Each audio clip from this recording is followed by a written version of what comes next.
नमस्कार, कोचअप academy YouTube channel पर एक बार फिर आपका स्वागत है। हमारी विशेष multiple choice questions in electrical engineering playlist में आज फिर कंट्रोल सिस्टम विषय पर कुछ ऑब्जेक्टिव क्वेश्चंस करते हैं इलेक्ट्रिक सर्किट्स के ट्रांसफर फंक्शन से रिलेटेड। तो शुरू करते हैं आज की वीडियो। प्रश्न है, इस दिए गए आरसी सीरीज पोटेंशियल डिवाइडर को जो इंटीग्रेटर का काम करता है, अगर इनपुट पे V1 वोल्टेज दी जाए तो आउटपुट V2 और इनपुट V1 का जो ट्रांसफर फंक्शन रेशियो है वो क्या होगा। तो इस सर्किट का अगर सीरीज इंपीडेंस लाप्लास डोमेन में निकालें तो C को हम 1/SC कहते हैं। C का जो कैपेसिटिव रिएक्टेंस है फ्रीक्वेंसी डोमेन में, अगर इनिशियल कंडीशंस को जीरो कर लें, दोनों सीरीज में टोटल इंपीडेंस जुड़ जाएगा और ओम के नियमानुसार करंट V/Z फ्रीक्वेंसी डोमेन में हमने निकाल लिया और उसे सिंप्लीफाई कर लिया। अब यही करंट इस कैपेसिटर में जो आउटपुट वोल्टेज बना रहा है वो ओम के नियमानुसार V=IZ हो गया है। और यहाँ जब हम इस करंट को 1/SC से मल्टीप्लाई करते हैं तो ये CS कट जाएगा और V2/V1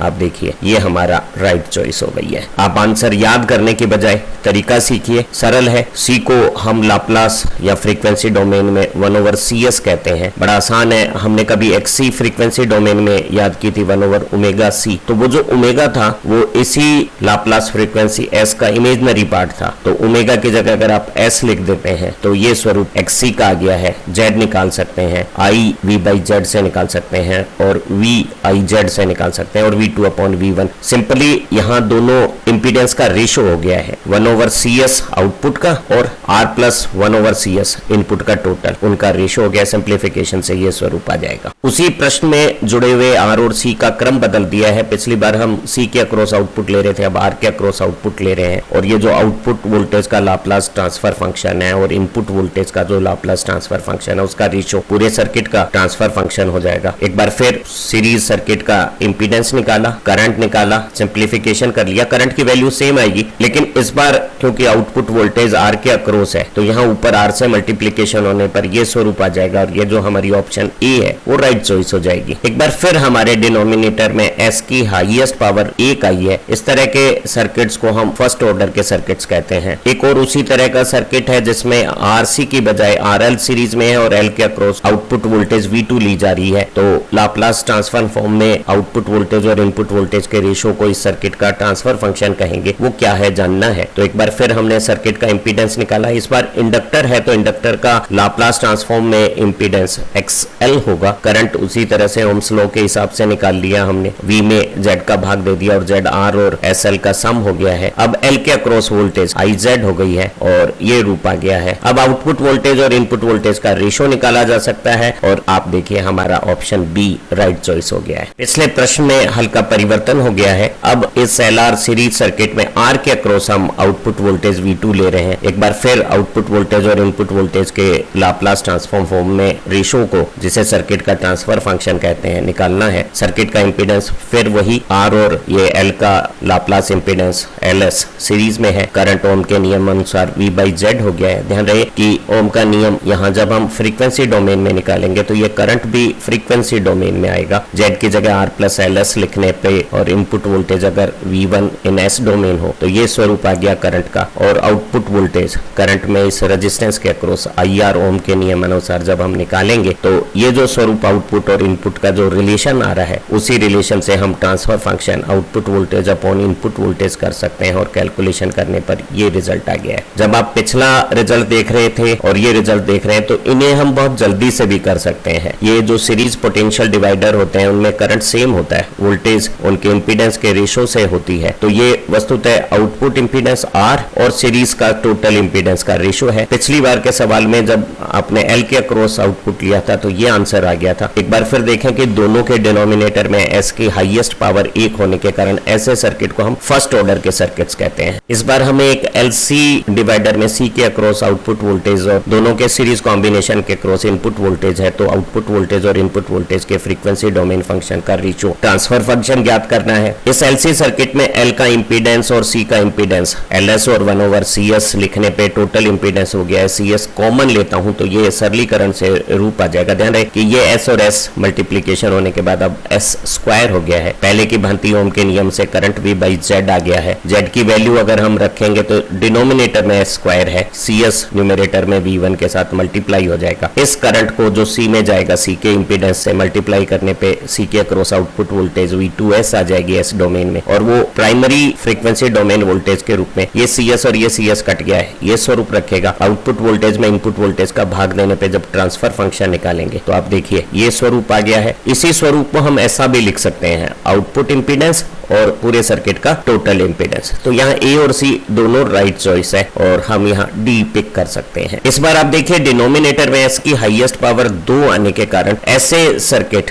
जिसमें दो तरह के एनर्जी स्टोरेज रिलीज कंपोनेंट है, L करंट के साथ मैग्नेटिक फील्ड में एनर्जी को स्टोर रिलीज करता है और C वोल्टेज के साथ जो उसके अक्रॉस होती है उसके साथ अपने डाइलेक्ट्रिक मीडियम में इलेक्ट्रिक फील्ड में एनर्जी स्टोर करता है। ये जो इस तरह के एनर्जी स्टोरिंग डिवाइसेज हैं एक दूसरे के साथ एनर्जी एक्सचेंज में सपोर्ट का काम करते हैं, तो जो हमारा टाइम रेस्पॉन्स है कुछ डिफरेंट हो जाता है। यहाँ S सेकेंड पावर होने पर उस डिफरेंस को हम यहाँ डिफरेंशियल इक्वेशन में या इस लाप्लास ट्रांसफर फंक्शन में S के स्क्वायर के रूप में पढ़ रहे हैं। तो ऐसा सर्किट सेकेंड ऑर्डर का सर्किट या ट्रांसफर फंक्शन कहलाता है। हमें एक सर्किट दिया हुआ है जिसमें तीनों तरह के हमारे circuit parameter resistance, inductor, capacitor, एक वोल्टेज सोर्स के साथ एक सीरीज सर्किट बनाएंगे। अगर उसे t=0 पे जोड़ देंगे तो इस सर्किट की डिफरेंशियल इक्वेशंस के बारे में पूछा है। तो जो हमारी सारी सप्लाई वोल्टेज है वो R, L और C पे डिवाइड हो जाती है। R पे वोल्टेज IR होती है। अगर उस IR वोल्टेज को एक बार डिफरेंशिएट कर देते हैं, R कांस्टेंट है तो ये स्वरूप आ जाएगा। L पे वोल्टेज L di/dt होती है। अगर एक बार उस वोल्टेज को डिफरेंशिएट कर देंगे तो I का सेकंड डेरिवेटिव आ जाएगा टाइम के रेस्पेक्ट में। और C पे वोल्टेज Q/C होता है। Q को अगर डिफरेंशिएट कर देंगे तो वो I हो जाएगी। और इस वोल्टेज का अगर लाप्लास ट्रांसफॉर्मर, इस वोल्टेज को अगर हम V सिंबल से शो करें, ये V अगर स्मॉल होता तो ज्यादा बेहतर रिप्रेजेंटेशन होता, तो उसका फर्स्ट डेरिवेटिव ये हो जाता। तो ये दोनों टर्म यहाँ है और ये वोल्टेज और करंट के बीच में एक डिफरेंशियल इक्वेशन आ गई है। और आप देखिए कि इस इक्वेशन में करंट का जो डिफरेंशियल का ऑर्डर है वो सेकंड ऑर्डर है, इसलिए इस तरह की इक्वेशन को हम सेकंड ऑर्डर डिफरेंशियल इक्वेशन कहते हैं। इसी इक्वेशन को अगर हम लाप्लास फॉर्मेट में पढ़ें तो ये जो सीरीज सर्किट है लाप्लास इंपीडेंस R, LS और 1/CS का सम हो गया है सीरीज में। और इसे अगर CS को कॉमन लेता हूं तो देखिए ये L और C मल्टीप्लाई हो गए हैं और S स्क्वायर में आ गया है, और CS कॉमन लेने पर ZS ये आ गया है, करंट V/Z ये स्वरूप आ गया है। और आप देखिए इस करंट के इस फॉर्मेट में S स्क्वायर है डिनोमिनेटर में। तो इस तरह की जो लाप्लास ट्रांसफॉर्म फंक्शन होते हैं जिसमें डिनोमिनेटर में S 2 घात के साथ आता है उन्हें हम सेकेंड ऑर्डर ट्रांसफर फंक्शन कहते हैं। हमें एक उसी तरह के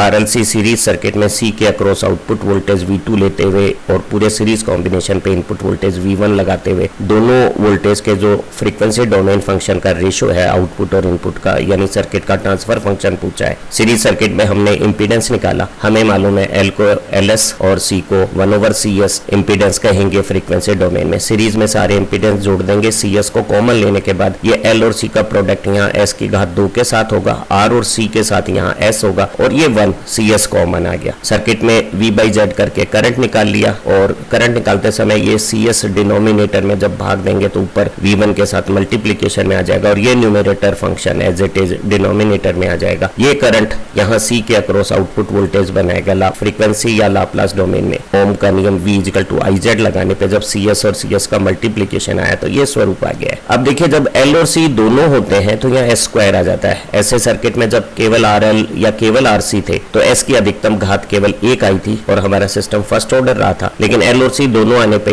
ये सेकंड ऑर्डर हो गया है। अब आप आउटपुट वोल्टेज और इनपुट वोल्टेज में अगर आप रेशो देखें तो आपका ये स्वरूप आ जाएगा। जैसे मैंने पहले कहा ऐसे सवालों में हम सीरीज सर्किट है आउटपुट इंपीडेंस और टोटल सर्किट के सीरीज इंपीडेंस के रेशो के रूप में भी वोल्टेज डिवीजन को समझ सकते हैं। तो एक बार फिर यहाँ A और C दोनों राइट चॉइस हो सकते हैं। मैंने यहाँ इसलिए ऐसा प्रदर्शित किया है कि आपको मालूम होना चाहिए दोनों तरीके से सवाल करना। अब ऐसे सवालों के कुछ टाइम रेस्पॉन्स हमें देखने होते हैं, तो जो सेकेंड ऑर्डर का हमारा सर्किट होता है उसकी जो तीन नेचर हो सकती है, over damped, critically damped, under damped, और सर्किट के रेस्पॉन्स हो सकते हैं। अगली वीडियो में इसके बारे में जानेंगे। लेकिन फर्स्ट ऑर्डर के सर्किट्स बहुत आसान है, उनके टाइम रेस्पॉन्स को हम आसानी से याद कर सकते हैं। जरा समझते हैं। एक फर्स्ट ऑर्डर जैसा ट्रांसफर फंक्शन रखने वाले इलेक्ट्रिक सर्किट में अगर हम unit step DC excitation t equal to 0 पे देते हैं तो यहाँ करंट और वोल्टेज अलग अलग कंपोनेंट के अक्रॉस जो रेस्पॉन्स रखती है फर्स्ट ऑर्डर में, वो एक्सपोनेंशियल नेचर का होता है। और एक्सपोनेंशियल रिलेशन सिर्फ दो तरह के होते हैं, एक जो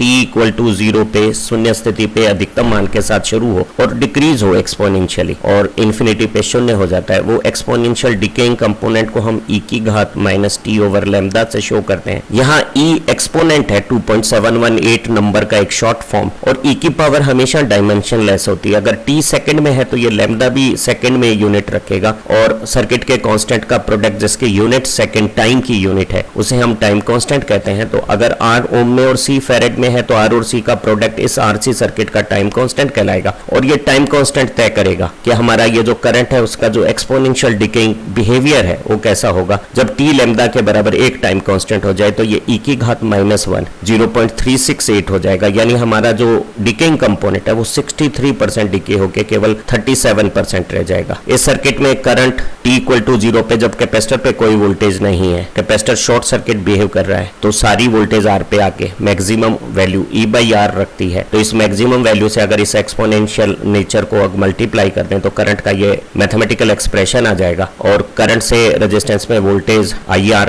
अगर हम देखें तो R यहाँ मल्टीप्लिकेशन करेंगे तो ये स्वरूप वोल्टेज का आ जाएगा। तो इस सर्किट में करंट और R की वोल्टेज एक्सपोनेंशियली डिके होगी और टोटल वोल्टेज R और C में डिवाइड होती है, तो C की वोल्टेज जो बच गई वोल्टेज वो होगी, और उसका बिहेवियर एक एक्सपोनेंशियल राइज बिहेवियर होगा। और एक्सपोनेंशियल राइज को इस नीले फ्रेम के अनुसार हम प्रदर्शित करते हैं 1 माइनस e की power minus T over lambda. जब t 0 है तो e की पावर 0 1 है, और 1 और 1 में जब सब्ट्रैक्शन करेंगे तो वैल्यू t 0 पे 0 हो जाएगी। t इन्फिनिटी पे e की पावर माइनस इन्फिनिटी जब 0 हो जाएगी तो सारी सप्लाइड वोल्टेज c पे आ जाएगी। तो आप देखेंगे कि कैपेसिटर की वोल्टेज मैक्सिमम हो जाएगी। कैपेसिटर पे चार्ज और वोल्टेज एक्सपोनेंशियली राइज हो रहा है, और सर्किट का चार्जिंग करंट और R की वोल्टेज एक्सपोनेंशियली डीके हो रही है। एक्सपोनेंशियल डीके को एक्सपोनेंट की इस नेगेटिव पावर के साथ लिखा हुआ है, और एक्सपोनेंट एक नंबर है 2.718, और इसकी पावर हमेशा डायमेंशन लेस होती है। तो t अगर सेकंड में समय है तो यहाँ लैम्डा टाइम कांस्टेंट कहलाता है, और टाइम कांस्टेंट सर्किट के रेजिस्टेंस ओम और कैपेसिटेंस फेरेड का प्रोडक्ट है। और ये टर्म बता रही है कि t 0 पे e की पावर 0 1 मैक्सिमम वैल्यू हो गई है, और उसका मल्टीप्लायर ये t 0 पे जब कैपेसिटर के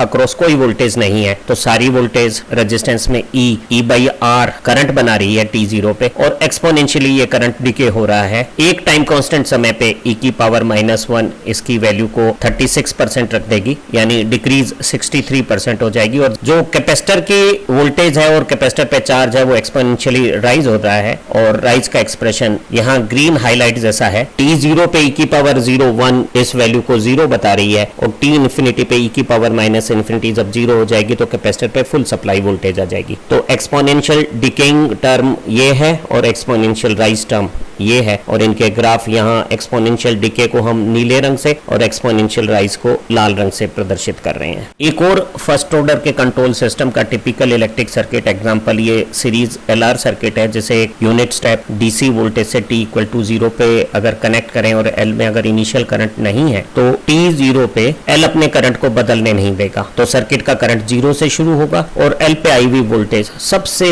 ज्यादा रेट से di/dt बनाएगी, करंट में चेंज होगा। t 0 पे करंट नहीं होने से रेजिस्टेंस में कोई करंट या वोल्टेज नहीं होगी, और L में जो सबसे बड़ी वोल्टेज है वो सबसे ज्यादा di/dt करेगी। और अब आप देखेंगे कि सर्किट का करंट एक्सपोनेंशियली राइज होगा, और उससे रेजिस्टेंस की वोल्टेज भी एक्सपोनेंशियली राइज होगी। वहीं इंडक्टर में वोल्टेज और di/dt एक्सपोनेंशियली डिके होगी। एक्सपोनेंशियली डिके कर्व को हम इस तरह से मैथमेटिकली शो करेंगे इंडक्टर की वोल्टेज या di/dt को, जिसका ये मैग्नीट्यूड t0 पे e की पावर 0 1 हो गया, मैक्सिमम सारी वोल्टेज इंडक्टर पे आ रही है, ऐसा प्रदर्शित कर रहा है। और यहाँ इस एक्सप्रेशन में इस एक्सपोनेंट की पावर t की पावर लैम्डा में ये जो लैम्डा है वो सर्किट का टाइम कांस्टेंट है, जो हेनरी में इंडक्टेंस और ओम में रेजिस्टेंस वैल्यू का अनुपात है। और एक टाइम कांस्टेंट पीरियड में हमारी इंडक्टर की वोल्टेज 37% 0.368 रह जाएगी, यानी उसमें 63% डिक्रीज हो जाएगी। इसी दौरान मेरा सर्किट का करंट एक्सपोनेंशियली राइज होकर अपनी फाइनल वैल्यू का 63% वैल्यू पर आ जाएगा। और final value E by R है करंट की। फाइनली जब सर्किट में करंट पीक हो गया है, D I by D T 0 हो गई है, तो L पे कोई वोल्टेज नहीं रहेगी, सारी वोल्टेज रेजिस्टेंस पे पूरी E हो गई है और उस समय करंट E बाई आर हो गया है। और ये जो एक्सप्रेशन है 1 माइनस ई की power minus T over lambda, वो एक एक्सपोनेंशियल राइज का रिलेशन है, जिसे यहाँ लाल कर्व पे दिखाया हुआ है। हम बहुत सहजता से याद कर सकते हैं कि एक इंडक्टर T0 पे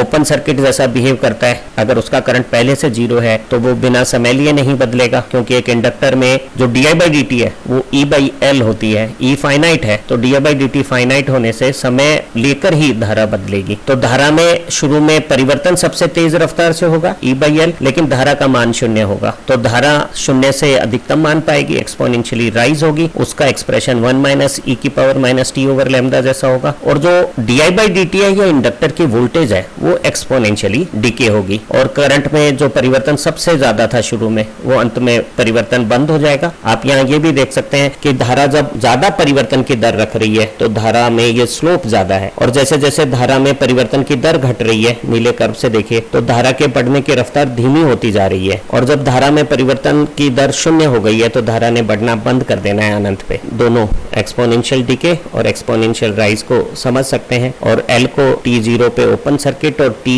अनंत पे शॉर्ट सर्किट समझने से चीजें याद की जा सकती है। हमारे फर्स्ट ऑर्डर के सर्किट्स में बस 2 ही तरह के रिलेशन होते हैं, एक्सपोनेंशियल डिके और एक्सपोनेंशियल राइज। तो हम ऐसे सवाल कर सकते हैं। यहाँ हमसे ये जरूर पूछा जाता है कि एक टाइम कांस्टेंट LR सर्किट का L बाई आर और RC सर्किट का R और C का गुणनफल क्या है। तो ये परिपथ के कांस्टेंट का वो रिलेशन है, अनुपात यहाँ L और R का, जिसकी विमा समय की विमा है। और इस समय काल में हमारे एक्सपोनेंशियल चेंज जो बढ़ने वाला है वो बढ़कर 63% हो जाएगा और घटने वाला 63% घट के 37% रह जाएगा। आज के इस वीडियो से आपको इलेक्ट्रिक सर्किट के ट्रांसफर फंक्शन से रिलेटेड सभी मल्टीपल चॉइस क्वेश्चंस करने में परीक्षा उपयोगी मदद मिलेगी। और आप इलेक्ट्रिक सर्किट के फर्स्ट ऑर्डर केस में ट्रांजिएंट रेस्पॉन्स को भी समझने लग गए होंगे। हम एक सेकेंड ऑर्डर ट्रांसफर फंक्शन का टाइम रेस्पॉन्स अगली वीडियो में समझेंगे। हमारी दूसरी वीडियो से आपकी विषय समझ बढ़िया बने, आप परीक्षाओं में अच्छे अंक पाएं। Have nice time. Thank you very much.